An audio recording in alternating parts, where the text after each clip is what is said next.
볼 때까지 죽음을 맛보지 아니하리라 하시니라. 이렇게 기록하고 있어요. 뭐라 하는 겁니까? 지금 24절에서 자기를 부인하고 자기 십자가를 지고 예수님을 따르는 자들, 여기에서 부인하는 자가 뭐예요? 그리스도께 헌신하고 그의 뜻에 순종하려는 마음가짐을 가진 자들, 그들을 말하는 것입니다. 로마서 12장 1절 2절 한번 보겠습니다. 그러므로 형제들아, 내가 하나님의 긍휼에 힘입어 너희에게 간청하노니 너희는 너희 몸을 거룩하고 하나님께서 받으실 만한 살아있는 희생물로 드리라. 그것이 너희의 합당한 섬김이니라.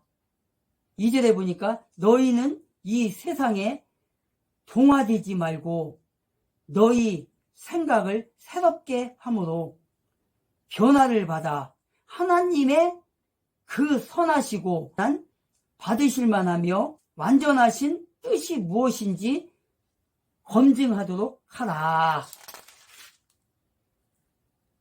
이렇게 기록하고 있어요. 온전한 사람이 되라는 거예요. 지금 하나님이 받으실 만한 거룩한 몸이 되라는 거예요. 육체가 되고 영혼이 되라는 거예요. 혼이 되라는 거예요. 혼이 하나님이 받으실 만한, 하나님께서 받으실 만한 살아있는 희생물로 드리라는 거예요. 살아있는 희생물로 너희 생명을 드리라. 너희 십자가를 지고 가라는 뜻이죠. 응? 합당한 자가 되라. 너희는 세상에 동화되지 말라는 거예요. 새롭게 변화된 마음을 가지라는 거예요.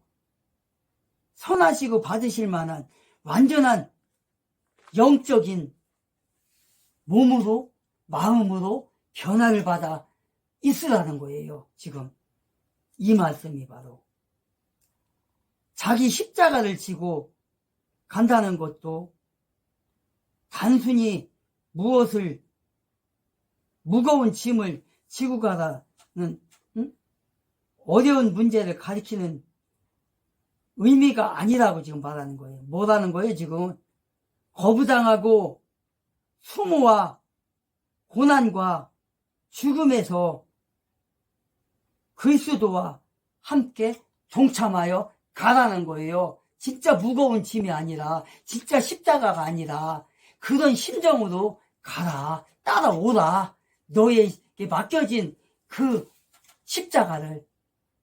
그게 십자가 뭐예요? 복음 전하는 일이잖아요. 예수님을 전하는 거잖아요. 세상을 변화시키는 일이잖아. 그러다 보면 세상 속에서 욕도 먹어요. 때에 따라서는 구타도 당해요.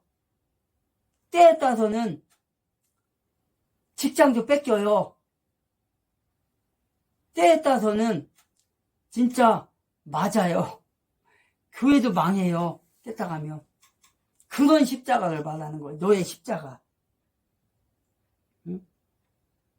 25절에서는 뭐라고 하는 거예요?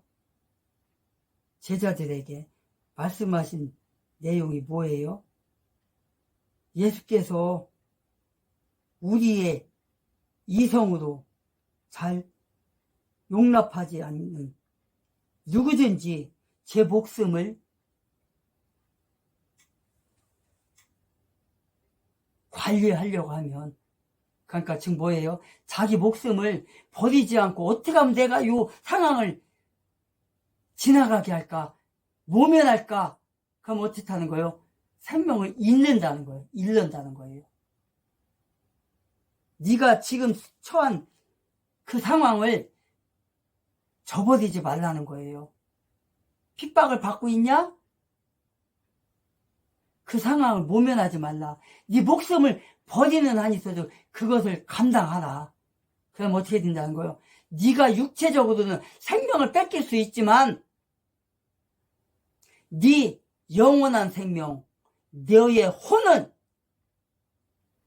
구원을 받는다. 살아난다. 살고자 하는 자는 죽을 것이요. 라는 말이 그 말이에요. 응? 목숨을, 육체적인 생명을 던지고자 하는 자는 영적인 생명을 거둘 것이다. 받을 것이다. 그러나 너의 목숨을, 육체적인 목숨을 버리기 싫어하면 결국은 어떻게 된다는 거예요? 세상과 짝이 된다는 거잖아요. 예수님을 버린다는 말이잖아요. 너의 십자가를 버린다는 말이. 그러면 너의 영혼은 영원한 죽음의 길로 간다는 거예요. 지금 당장은 그 십자가를 버림으로 말미암아서, 예수님을 버림으로 말미암아, 교회를 버림으로 말미암아서 네가 살지 몰라도 영혼은, 그 영은 죽는다. 천국에 못 간다. 그 말이잖아요. 그래서 고통스럽고 힘든 일일지라도 마다하지 말라. 하나님으로부터 영원한 생명을, 은혜를 받게 될 것이다. 십자가를 진다면. 너의 육체는 죽을지언정 결국에는 너의 육체와 혼이 부활돼서 하나님의 왕권을 받을 것이다. 그 말이잖아요. 25절이 바로 그거예요. 힘들지만, 예수 믿는 게 힘들지만 그걸 굳이 버리지 말라. 절대 버리지 말라. 감당해라. 그 말이에요. 그러니까 뭐예요, 이것은? 예수님을 따르고 하나님의 나라를 위해 살아간다는 것은 고통을 받을 수 있고 단순한 감정이나 인간적인 충동에 의해서 갈 수는 없다는 거예요. 오로지 뭐만 어떻게 갈 수 있어요? 믿음으로, 신앙 고백으로. 나에게 맡겨진 나의 십자가는 지고 가야 된다는 걸 말하는 거예요. 그곳이 거칠고 풍랑이 이르는 정말 거대한 바다일지라도, 거칠고 울퉁불퉁한 돌밭일지라도, 바람이 부는 들일지라도 그걸 견디며 나에게 맡겨진 십자가를, 주님이 주시는 십자가를 지고 간다면 결국에는 생명의 보답으로 받게 된다는 거예요. 희생이 아니라 생명을 받는다는 거예요. 죽음이 아니라 생명을 받는다는 거예요. 영원한 생명, 하나님의 나라. 26절에서 뭐라고 하고 있어요? 사람이 만일 온 세상을 얻고도 자기 생명을 잃게 된다면 무엇이 유익하겠느냐? 나에게, 얘야, 너에게 재산이 많고 명예가 많은 거 뭐가 소용이니? 너의 혼이 잃게 된다면, 네가 죽게 된다면 그게 다 누구께 되겠느냐? 지금 그 말이잖아요. 예수님은 온 천하를 얻고도 목숨을 잃어버린다면 모든 게 다 허사라는 거예요. 소용없다는 거예요. 그 돈을 지키려다, 그 명예를 지키려다, 응? 목숨을 잃으면 아무 소용이 없다는 걸 지금 말하는 거예요. 영적인 목숨의 소중함을 얘기하는 거예요, 여기서. 물질보다, 명예보다 너의 혼이, 너의 육이 구원받는 게 낫다. 물질은 잠시 왔다가 떠나간다. 있을 때도 있고 없을 때도 있다. 그것이 너를 영원한 왕국으로 인도하지 못한다. 끝이다. 너의 영이, 너의 혼이 네가 죽음을 맞는다면, 지옥 간다면 무슨 소용이 있냐. 그게 그 말인 거예요. 지금 허사라는 거예요. 목숨과 견딜 만한 세상에 그런 것은 아무것도 없다고 지금 말하는 거예요. 그 말이에요. 모든 것이 다 허사라는 거예요. 물질이라는 거예요. 그것이 천국으로 같이 갈 수는 없다는 거예요. 그래서 예수님은 십자가에 못이 박히기 위해서 예루살렘으로 올라가셨고, 또 죽으셨다가 무덤에 갇히신 지 3일 만에 부활하셔서 우리에게 그 생명의 인도하심으로 우리를 구원하시려고 우리에게 그 길을 가라는 거예요. 여러분에게, 저에게, 여러분에게 마다하지 말고 너의 십자가를 지기 위해서 예루살렘으로 올라가라는 거예요. 가서 생명을 바치라는 거예요. 그러면 생명을 찾겠다는 거예요. 예수님의 십자가의 뒤를 따라오라는 거예요. 당신의 뒤를. 예수님은 오늘도 참된 생명으로 여러분을 인도한다는 거예요. 요한복음 한번 볼까요? 요한복음 14장 6절.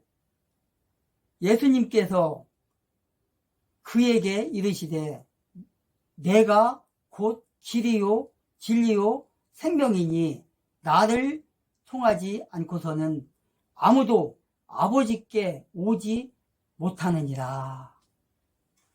그러면서 7절에 보니까 너희가 나를 알았더라면 내 아버지도 알았으리라. 이제부터는 너희가 그분을 알고 또 보았느니라 하시니라. 이렇게 기록하고 있어요. 뭐래요 지금? 예수님은 진리요 생명이요 길이라잖아요. 길이요 생명이요 진리라잖아요. 그리고 뭐래요? 예수님을 아는 것은 뭐래요? 나를 알았더라면 내 아버지도 알았을 것이다. 왜? 예수님 안에 하나님이 계시잖아요. 그래서 나를 보았으면 아버지도 본 거다. 그런 거예요.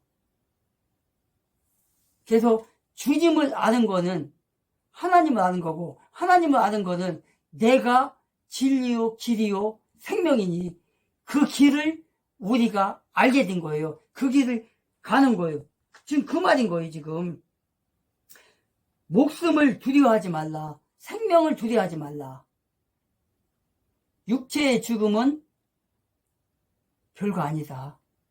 영원한 생명이 있다. 그래서 생명을 잃고자 하는 자는 받을 것이요 안 잃고자 하는 자는 잃는다. 그거예요 지금. 그 말을 하는 거예요 지금. 그러니까 뭐예요? 사람이 세상의 모든 부와 명예와 쾌락과 영광, 이것들에 만족을 느낀다면 뭐와 바꾸는 거예요? 영원한 생명과 바꾸는 거예요. 그게 이 세상에서 도무지 찾아볼 수 없는 그런 인간에게 주어진 중요한 가치가 뭐예요? 생명이란 말이에요. 그 생명을 얻고자 하는 자는 자기 생명을 잃고자 하는 자라는 거예요. 영원한 생명.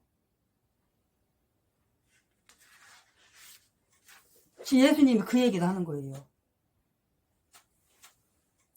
그래서 모든 사람이 생명을 얻고자 하면 잃을 것이요. 모든 사람이 생명을 잃고자 하면 얻을 것이요. 이 말은 뭐예요? 예수 그리스도로 인하여서 핍박이 와서 낙심하고 예수를 떠난다면 생명을 잃는 거고, 생명을 잃고자 하는 자는 뭐예요? 믿음을 지킨다는 거잖아요. 예수님을 떠나지 않는다는 거잖아요. 교회를 떠나지 않는다는 거잖아요. 그러면 생명을 얻는다는 거예요. 육체는 죽을진정, 피해를 받을진정, 영원한 생명이 기다리고 있다는 걸 말하는 거예요. 26절이 바로. 27절에서 뭐라 합니까? 예수께서는 재림을 얘기하고 있어요. 재림을. 인자가 아버지의 영광으로 올 때라고 하잖아요. 27절에서. 사람의 아들이 아버지의 영광 속에서 자기 천사들과 함께 올 터인데 뭐래요? 그때에 자기 각 사람에게 그의 행위대로 보답하리라 그랬잖아요. 보답하리라. 자기 행위대로. 뭐예요? 자기 행위라는 게 이 세상에 예수를 믿고 하나님 아버지를 나의 아버지로 받아들이고 살아갔던 사람들, 이 세상에서 행하는 게 있잖아요. 행하는 게 뭐가 있어요? 예수님을 진정으로 믿는 사람들은 구제도 하고 복음도 전하고 또 나라를 지키고자 하는 사람들에게 지금 교회 이름으로, 예수의 이름으로 도와줘야 된다는 거예요. 그게 행위잖아요. 나라가 자초되게 생겼는데, 교회가 자초되게 생겼는데 나만 살겠다고 도망가면 되냐 이거죠. 응? 그렇잖아요. 지금 광화문에서, 지금 전라도에서, 지금 대구에서, 지금 대통령 관저에서, 한남동이죠. 한남동 거기서 집회하는 사람들 있잖아요. 뭐 때문에? 나라 지키고자, 자유민주주의 대한민국 지키고자. 얼마나 많은 사람이 지금 밤낮이 이 추운 겨울에, 낮에도 지금 영하 5도 10도, 밤에는 18도 막 15도 그래요. 그런데 대통령실 앞에서 밤낮으로 지키는 유튜버들, 또 거기 진행하는 자들, 거기 청년들, 지금 청년들이 엄청 나오고 있어요. 그리고 광화문에서 집회하는 사람들, 전라도에서도 지금 전라도 여기 앞에서 지금 집회하더라고요. 윤석열 대통령 탄핵 반대라고. 전국에서 일어났어요, 지금. 그러면 이 사람들이 집회를 하려면 어떻게 해야 돼요? 돈이 있어야 되잖아. 먹을 게 있어야 되잖아요. 나라 지키겠다는데 대한민국 자유민주주의 대한민국이 건재하게 살아 있어야 교회도 살을 거 아니에요. 교회가 있을까? 대한민국이 자유민주주의가 무너지고 공산주의가 온다면 지금 북괴처럼, 소련처럼, 중공처럼 교회를 다 째다 부시잖아요. 그럼 예수를 믿을 수가 없죠. 예수 믿는 사람 다 죽이는데, 그러면은 그거 안 하려면, 그런 걸 꼴을 안 당하려면 어떻게 해야 돼? 나라가 자유민주주의 대한민국에 살아야 되잖아요. 그러면은 우리를 대신해서 싸워주는 사람들, 그 다음 유튜버들이라든가 거기서 운영하는 사람들, 진짜 일주일에 몇십억씩 들어가는데 그 사람도 어떻게 해요? 그 사람들한테 도와줘야지. 나가지는 못할 망정 슈퍼챗도 쏴주고, 유튜브 하는 사람들, 또 돈도 보내서 밥도 사주고, 뜨거운 그 추니까 핫팩도 지금 보내주고 해야죠. 그래야 되잖아요. 저는 나가지도 않았어요. 그럼 저는 뭐예요? 제가 원래 너무 추위를 타서 못 나가요, 솔직히. 그러니까 어떻게 해요? 그러면 돈이라도 투자해야지. 그 사람들 일하고 있는데. 그래서 저는 그 유튜버들한테 슈퍼챗도 쏴주고, 또 어느 교회를 통해서 거기 이제 어떤 교회에서 거기 와서 투자하는 목사님들, 그 교회는 또 참, 그 목사님은 뭐더라? 고병찬 목사님이라고. 그분뿐만 아니라 다른 목사님들도 많은데, 고병찬 목사님이랑 무슨 교회더라? 그 목사님 어쨌든 간에 성도들이 전부 다 그 나라를 지키고 있다는 그런 성도들이더라고요.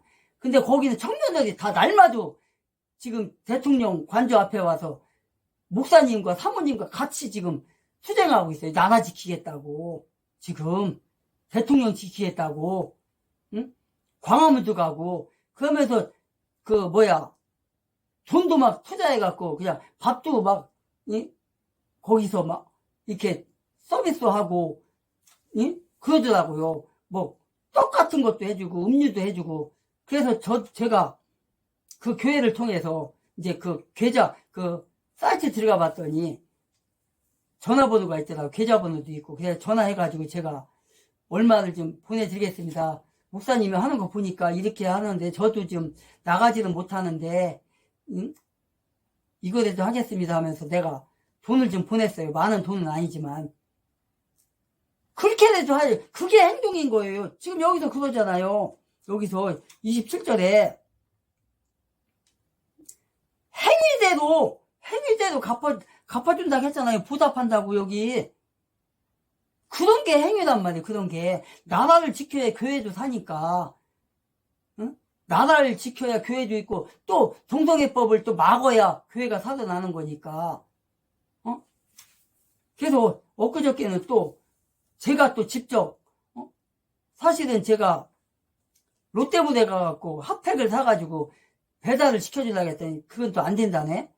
그래서 또 한남도까지 갔어요. 제가 밤에 5시경에 가갖고 거기 근처에 가니까 그 문을 이마트 그런 거 있어요. 조그만데 거기 가서 핫팩을 또 한 180개 사가지고 거기 운영자에게 주고 그러니까 한 15분 거기 서 있는데 너무 추운 거야. 이게 진짜 철저하게 옷을 껴입고 갔는데도요. 근데 그분들 참 존경해요. 진짜 15분도 안 서 있었어. 한 10분 정도? 너무 쳐가지고요. 견딜 수가 없는 거예요. 나는 추위를 그렇게 많이 했다. 그래서 15분도 안 돼갖고 왔다니까요. 집으로. 너무나 존경스러워요. 그분들 청년들 어르신들 그 유튜브 하는 사람들 운영자들 날이면 날마다 거기서 자면서 거리에서. 그런데 나는 뜨뜻한 방에서 지금 있으니 그분들의 행동으로 나라를 지키잖아요. 몸을 바쳐서 물질도 바치고. 거기 보면은 뭐 유튜버들 많은데 또 그 신혜식 대표라고 신혜한수라고 있는데 그분은요 그 유튜브가 한 100만이 넘어갈 거예요. 거기가.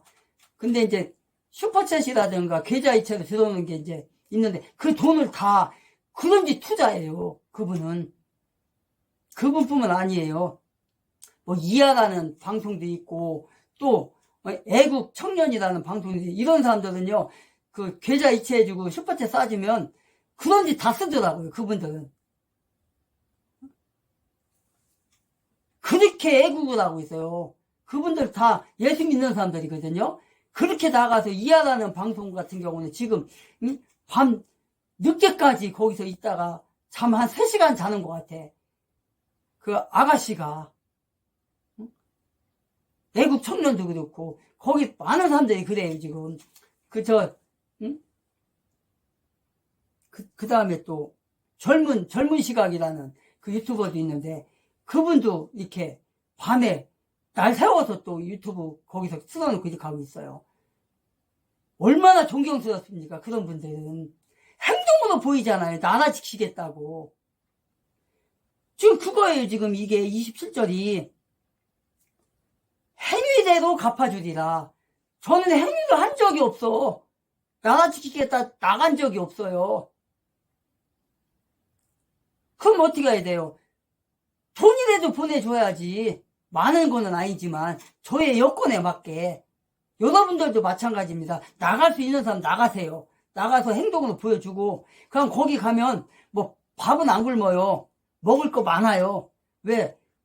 시청자들이 막 물품을 많이 보내줘요. 거기. 그래갖고 막 물품이 쌓여 있다 하더라고요. 핫팩도 어제는 보니까 방송에 보니까 가래떡을 또 누가 이렇게 했더라고요. 그래갖고 막 돌리더라고요. 그냥 과자도 많고 그렇대요. 배불리 먹는데요. 그렇게 해야지. 가지 못하면 멀리 있는 사람들은 못하니까 돈이라도 보내줘서 막 그렇게 하더라고요. 사실 저는 인터넷 그런 걸 못해가지고 그 쿠팡 같은 걸 이렇게 시켜주고 싶어도 할 줄을 모르니까 저는 행동으로 보여야 돼, 몸으로. 그래서 나간 거예요, 그날. 갔다 오는 시간이 더 길지만 거기서 있는 시간 10분 정도밖에 못 있고 왔어요. 너무 추니까. 그렇게라도 해야지. 그게 나라 지키는 일이 뭐예요? 그게 교회를 지키는 거라고요. 교회 공사나 되면은 이 교회도 없어지는 거예요. 동성애법 통과되면 교회 없어지는 거예요. 그렇게 되는 거야. 바로 이 행위대로 보여주리라. 응? 보답하리라. 이게 그거예요, 지금. 예수님께서. 너의 십자가를 지고 가라. 너의 목숨을 버리는 각오로 가라. 네가 행한 대로 내가 너에게 갚아주리라. 지금 이거란 말이에요, 지금. 나를 위해서 목숨을 버린 자는 결코 목숨을 버리지 않는다.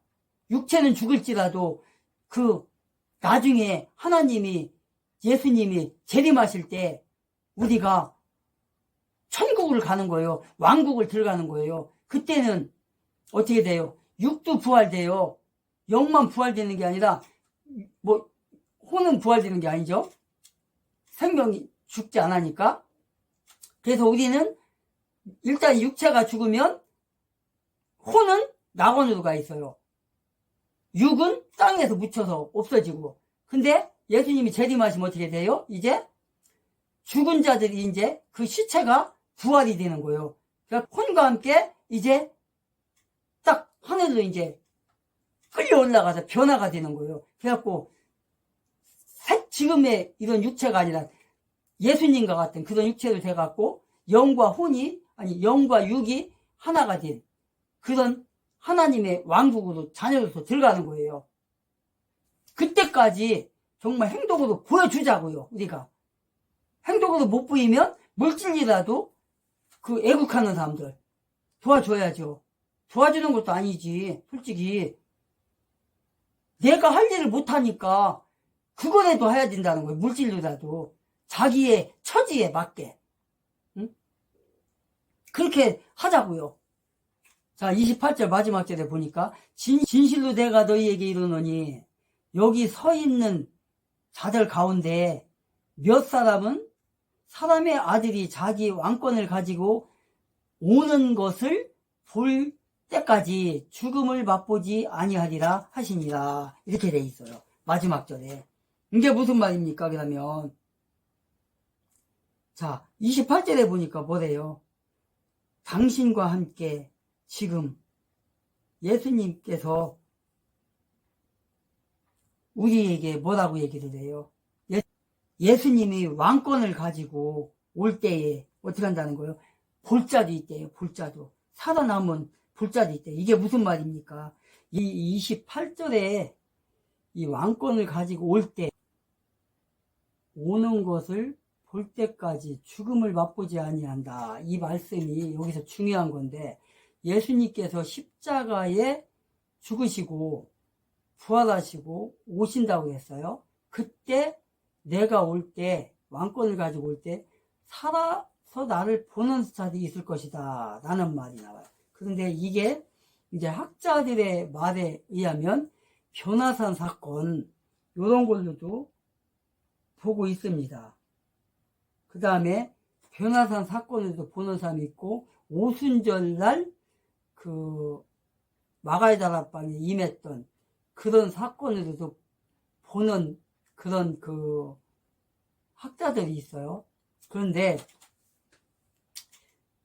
그것도 가능은 할 수 있어요. 근데 약간의 문제점이 있어요. 그래서 저는 예수님이 죽으셨다 부활하시고 나서 하늘로 올리시고 마가의 다락방에 성령이 임하셔요. 임하시고 나서 급속도로 무슨 현상이 일어나냐면 전 세계에 복음이 전해져요. 복음이 전 세계에 복음이 전해진단 말이에요. 그래서 예수님의 부활 후에 하나님 나라의 복음이 이방 지역에 뭐 구라파를 지나서 이방 지역 지금에 이르기까지 유럽을 통해서 아메리카를 통해서 동양을 우리가 이제 동양이니까 이런 쪽으로 다 퍼지게 된다고요. 급속도로 확산이 돼요. 그래서 이 사건은 그리스도께서 왕권을 가지고 이 세상을 다스리신다는 그런 말씀으로 받아들이는 게 그렇게 해석을 해야 된다 그거예요. 뭐 학자들 같은 경우도 이제 여러 학자들이 이제 뭐 변화산 사건이라든가 오순설 사건이라든가 그런 게 변화산 사건은 무슨 일이 있었어요? 베드로와 요한과 야고보인가가 3명을 데리고 가서 모세와 엘리야와 예수님이 대화하는 장면이 나와요. 그래갖고 그 세 사람이 그걸 보게 되는 거예요. 그런 장면을 떠올리게 하는 건데, 그거는 이제 그래요. 오순절날 경우에도 오순절날 그 사건을 통해서 성령 임함을 사건을 통해서 모든 사람이 성령을 충만하게 받아서 120명이 모든 사람이 성령을 받고 나가서 예루살렘과 온 세상에 돌아다니며 복음을 전해요. 그 확산이 된단 말이에요. 그래서 그 복음이 전 세계에 퍼지게 되는 거예요. 그래서 그게 왕권을 가지고 오는 예수님의 모습, 그거를 상징한다. 이렇게 볼 수가 있는 거예요. 그래서 그리스도께서 왕권을 가지고 이방 지역에까지 확산되는 복음의 역사, 그런 걸로 보는 게 해석이 적당한 해석이 된다. 그렇게 보는 겁니다. 그래서 죽음을 맛보지 아니하리라. 이 구절은 참 난해한 구절이기는 한데 그렇습니다. 예수님이 왕권을 가지고 오셔서 성령을 통해서 오셔서 우리 그리스도인들을 통해서 전 세계에 복음이 전해지는 거예요. 누구를 통해서 처음에 전해졌습니까? 베드로와 12제자와 그 다음에 양대 산맥이라고 할 수 있는 사도 바울이 쓴 게 서신서, 그 다음에 베드로가 쓴 것이 복음서, 이게 나눠져 가지고 구라파와 아시아와 이렇게 전했죠. 그렇게. 그래서 베드로는 유대인들을 상징하는 복음의 사도, 그 다음에 사도 베드로는 이방인을 상징하는 복음의 사도로 쓰임 받았어요. 그래서 지금의 우리는 이방인들을 위한 이방인의 사도의 역할을 감당하고 있는 거예요, 지금. 그래서 복음을 전 세계에 전하고 있는 것입니다. 그런 오늘 초등학교 스터디 TV에 들어오신 여러분들이 그 바톤을 받아서 이제 행해야 된다는 거예요. 대를 이어서. 저도 역시 그 길을 가야 되는 거고요. 그래서 우리는 왕권을 가지고 오시는 그 예수 그리스도를 기다리고 또 받아들이고 또 예수님이 실제로 공중 권세 잡은 그 예수님으로 왕권을 가지고 공중 재림하실 때 우리가 공중으로 들림받아서 변화가 돼서 결국은 우리가 하나님의 자녀로서 아들과 딸로서 딸과 아들로서 이제 천년 왕국이 이루어지고 천년 왕국이 끝난 다음에 뭐가 이루어지는 거예요? 이제 영원한 새 예루살렘이 이제 내려오는 거예요. 그래갖고 그 새 예루살렘, 거기서 이제 영원히 사는 겁니다. 요한계시록 21장 22절에 보면 나오죠. 새 예루살렘이 내려온다. 왕국이 임한다. 천년 왕국이 끝난 다음에 그 일이 벌어지는 거예요. 그때 백부자 심판 후에 그런 나라로 들어가기 위해서 우리가 부단히 노력하고 또 아까 얘기했듯이 행위로서 보여줘야 된다. 그런 저와 여러분들이 되시기를 주 예수의 이름으로 부탁합니다.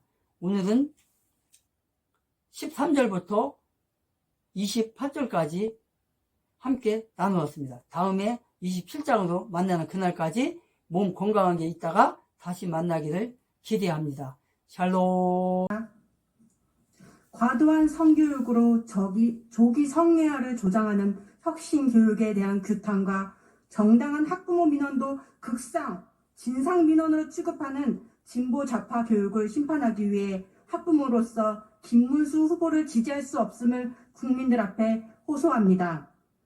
여기 계신 방송 관계자 여러분께서는 저희가 들고 나온 아동도서 일부를 집중 비춰주시기 바랍니다.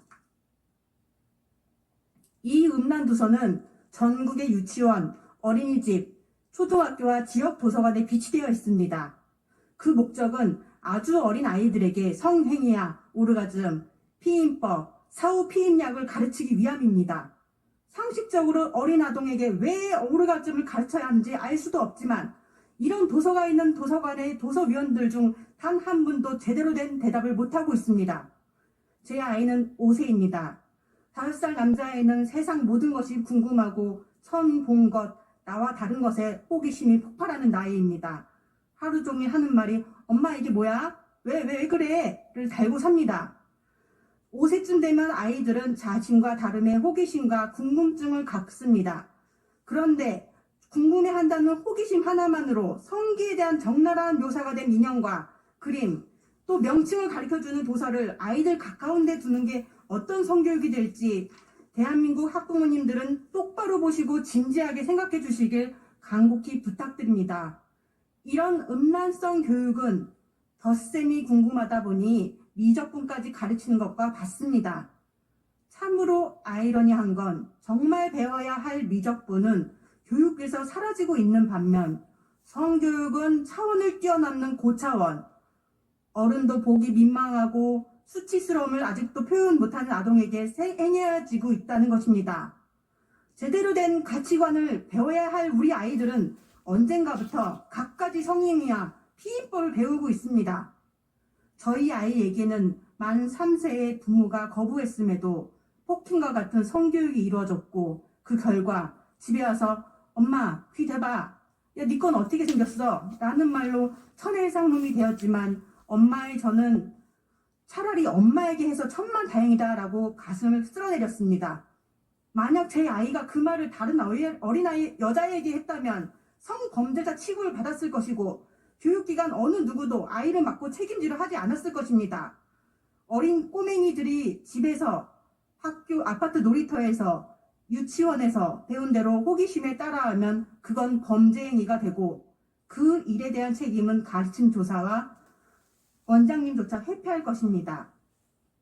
13세 이하의 성관계 대부분이 성폭행이라는 범죄에 기반을 두고 있는데 성범죄 피해 대상 연령의 아이들에게 여과되지 않은 성행위 교육을 한다는 건 파렴치한 짓거리입니다.